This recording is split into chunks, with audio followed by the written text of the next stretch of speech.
Welcome back, everybody. I know it's been quite a while since I made a video last. My last video was I guess, a short clip, giving you guys an idea of the bucket list item that I purchased here a couple weeks ago. And that's what this video is going to be on. I know a lot of you out there are looking for the tech videos, and they are coming. I have items that I'm going to be reviewing that I think you're going to find pretty interesting. But again, remember, I have to kind of spread things out, okay? So, yeah, I'm looking actually for the second part of this year to be a pretty good year. That's what I'm looking for.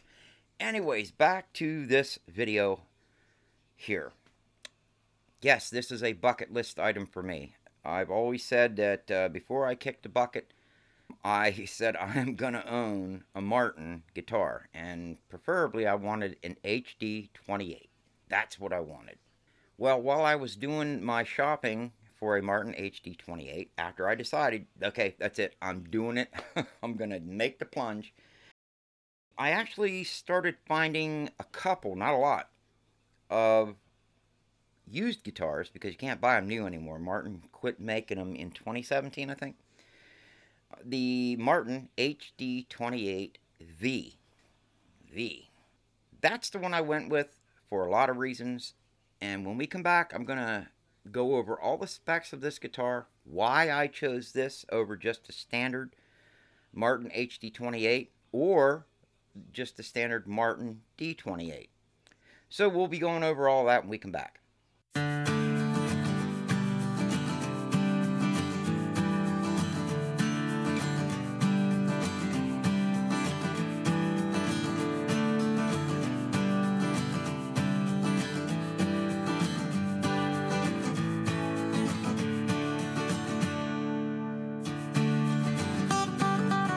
Okay, so first off, I got this on eBay, and the seller that I purchased it from was Salamu-Japan Inc.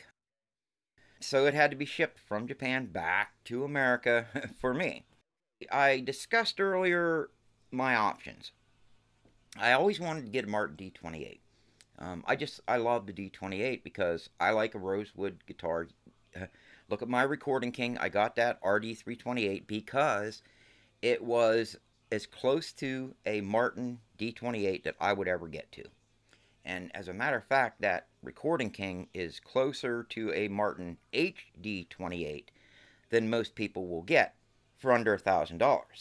My Recording King is solid Adirondack spruce top that's been aged. I think they had the pile sitting for like 30 years before they decided to get back into it and start using this spruce. So the spruce was already cut, ready to go to make guitars, but it sat drying out for over 30 years before they finally got to it and started making guitars. So that had the solid rosewood back and sides, East Indian rosewood, the solid Adirondack spruce top.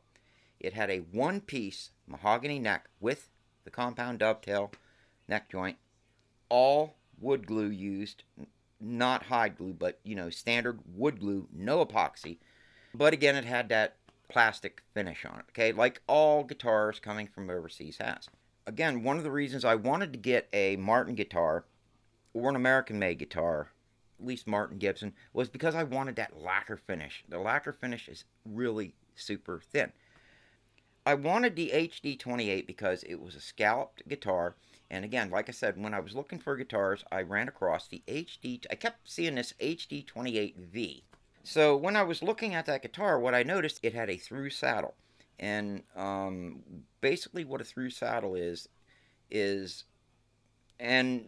not a true through saddle, but it is still a through saddle. What a through saddle is it goes all the way out past the curves on the edges of the bridge, and the saddle actually has to be filed down to make that curve, okay?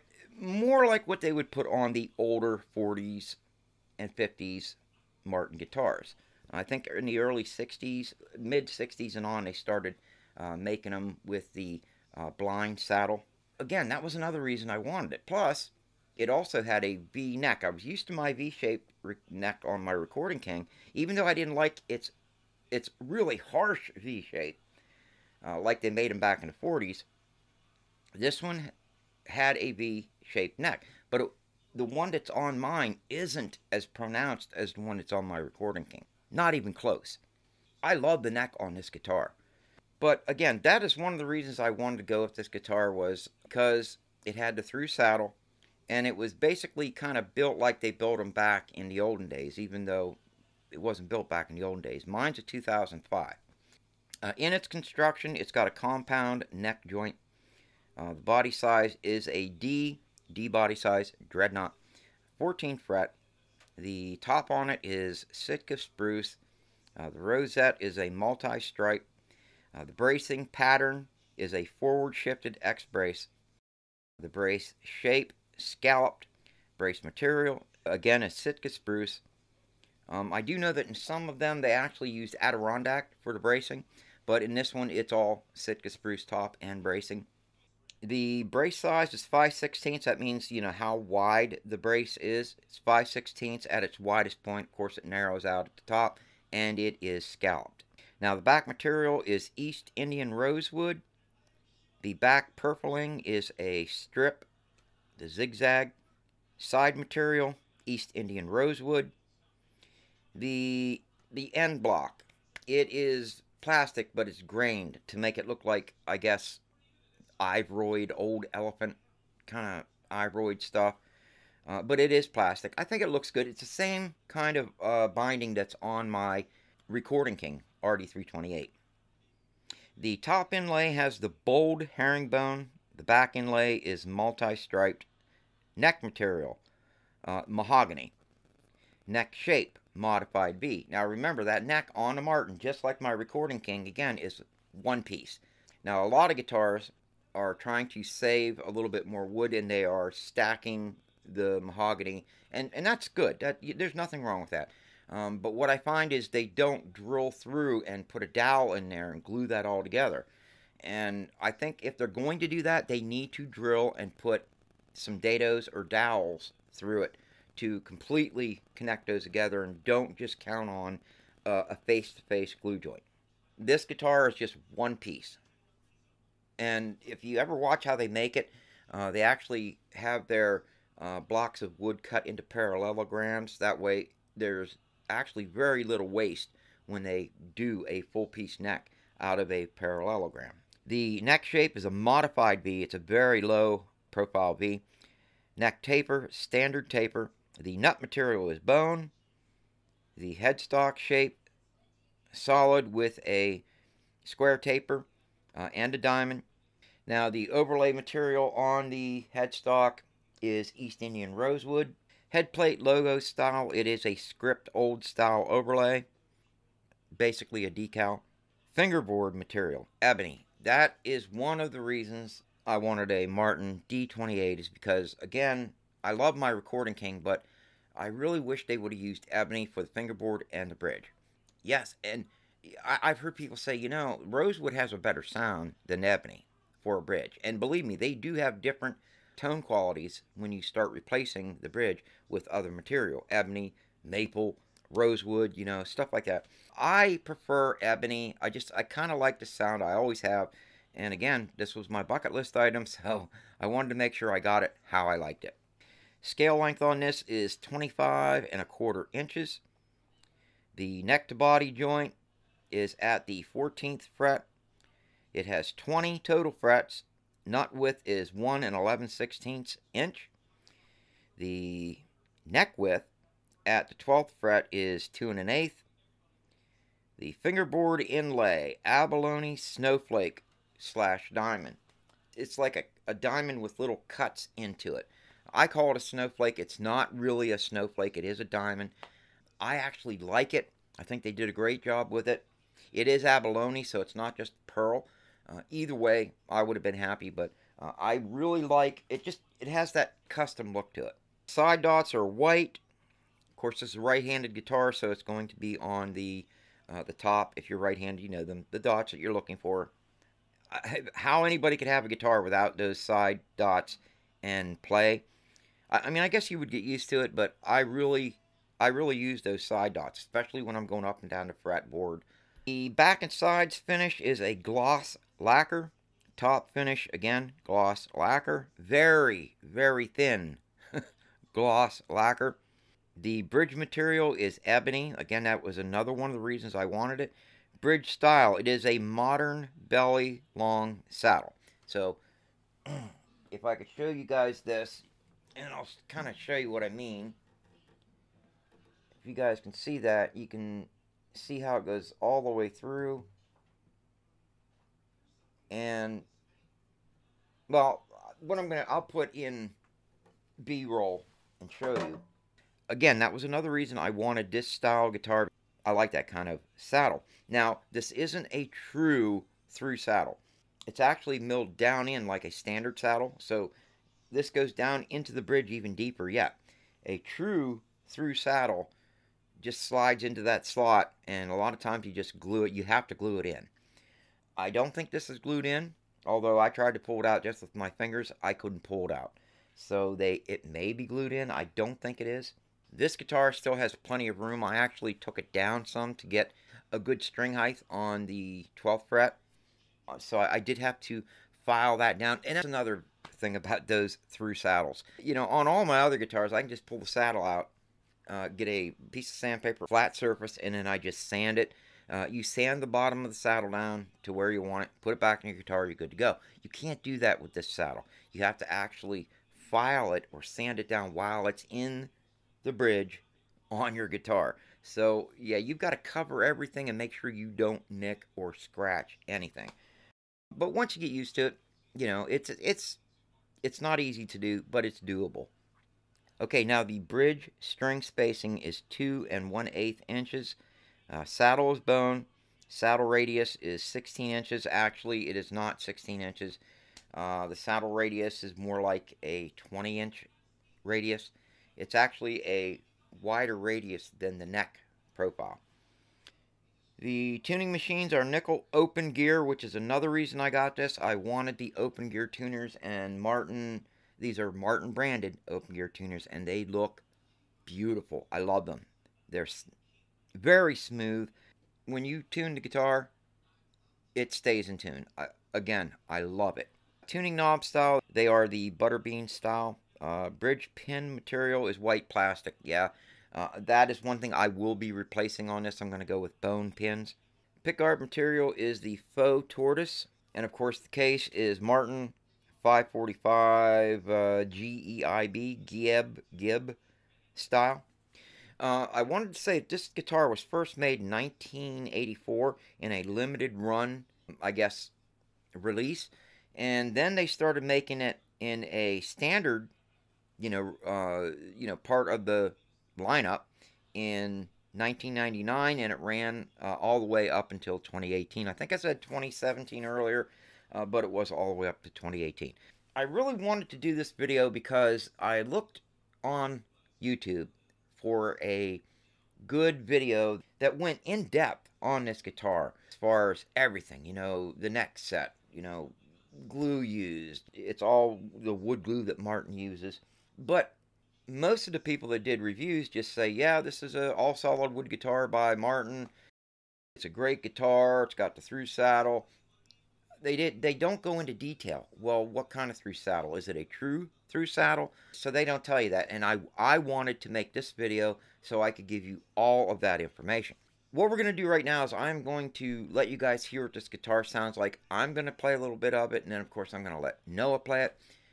And then we will come back and I will close this video out, because I don't want to make this too long of a video. So what do you say we go hear what this thing sounds like? Okay, we're going to do some audio clips, let you guys hear what it sounds like. Just so you know, there's going to be some fan noises in the background because it is hot. So I had to turn the fan on, but I've got the microphones positioned in such a way that it should only pick up the guitar, not so much the fan that's on low. So, and again, guys, remember, I am not going to be that great, but again, you don't have to be great to enjoy playing guitar. Grab my pick. This is my Black Mountain pick that I converted so that I can use it with my stroke hand. I don't have to worry about dropping the pick anymore because I can't feel anything, and I don't have much control. So this hooks right onto my thumb.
Okay, before Noah comes out here and plays, I just wanted to let you guys know I'm running Martin strings on here. These are 13 to 53s, Martin mediums, okay?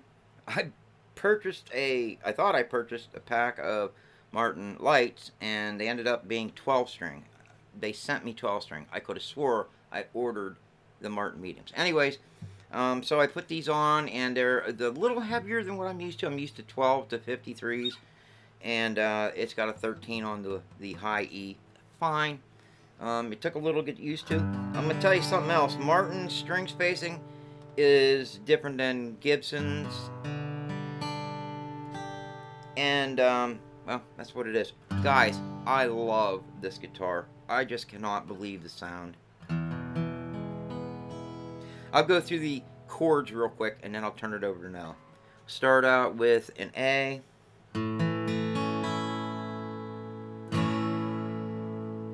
B,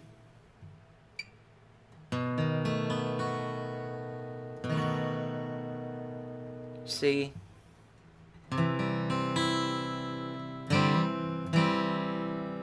D,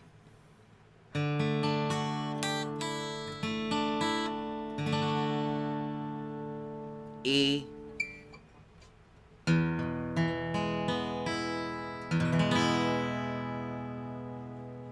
F,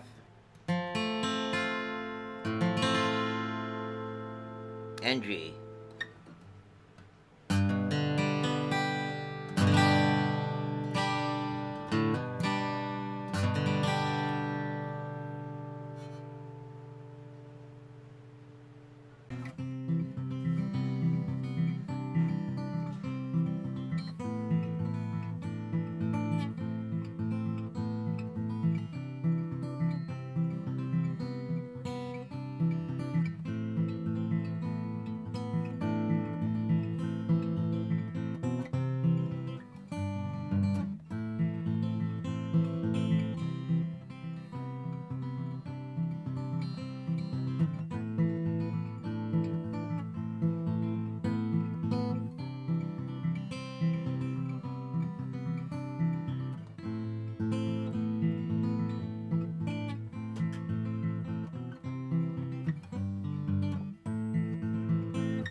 Alright, well there you go, guys. I hope you liked the video, and all I got to say is I am not dissatisfied with purchasing this guitar. Man, I love the sound of this guitar. It plays easy.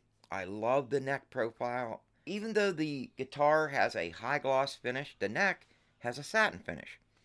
I always love a satin finish on a neck because it just makes it easier for me to slide up and down the fretboard, because a gloss finish on a neck, at least for me, sticks in my hand sometimes. Now, since I've had 2 strokes, I do not fly up and down the neck like I used to. I don't do a lot of fingerstyle anymore like I used to. So, you know, it's not like that satin neck is something I absolutely need now, but I still like it. And I'm glad it's on this guitar, and again, wow. Again, I don't want to make this too long of a video. They don't make this guitar anymore, but I can tell you guys, if you can purchase one, I can highly recommend get it. I can't find anything wrong with this guitar as far as sound quality goes or build quality. I mean, it's a Martin. Come on. Yeah, Martin was doing some screwy things in the 70s. I get it. But they straightened themselves back out again, and they went back to being Martin. I mean, this is a bucket list item for me. I've wanted a Martin guitar all my life. I would have been happy with a Gibson. I think Gibson makes outstanding guitars, but they're not a Martin. I love my Recording King, but it's not a Martin. And, you know, to be honest with you, I think to help pay for this thing, after I'm done making some comparison videos with my Recording King against the Martin, I'm probably going to sell my Recording King. And I'm probably going to sell the Alvarez too, because I've got to try to recoup some money I spent on this guitar. I think I have enough guitars. I mean, I've got my 1965 Epiphone Texan. Now I've got my 2005 Martin HD-28V. That's all you need. I mean, what more guitar would you need? Of course, if it was up to me and I had the room, I'd have every guitar made. That's just the way it is. Alright guys, yes, I've kept you way too long. I hope you got something out of the video. I appreciate each and every one of you for watching. Thank you. Tech videos are coming. That's pretty much all I have for this video. I will see you all on the next one. And I just wanted to say hi again to Randy from Randy's Rhythm. Yeah, buddy, I love this guitar. So we'll see you guys.